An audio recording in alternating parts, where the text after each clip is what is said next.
Namaste Dosto and mabuhay! So ito, papakita ko sa inyo ang paggawa ng sabudana wada. It's famous as like traditional fritters dito sa India. So it is made of sago with mashed potato, coriander leaves, spices, and ground peanut. Very filling siya. So eto gagawin mo lang parang fritters.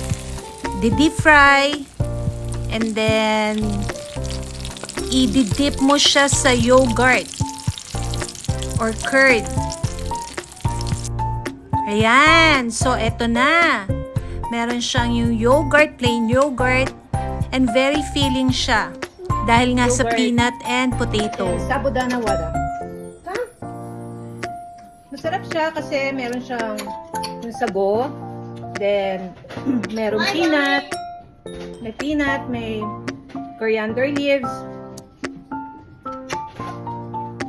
may potato, the salt, and jeera, and then ginger. Dapat ginger ilalagay ko pero wala akong ginger na fresh. So nilagay ko ginger powder. And then yogurt. Plain yogurt. Very filling, masarap. Bye-bye, Google! Basta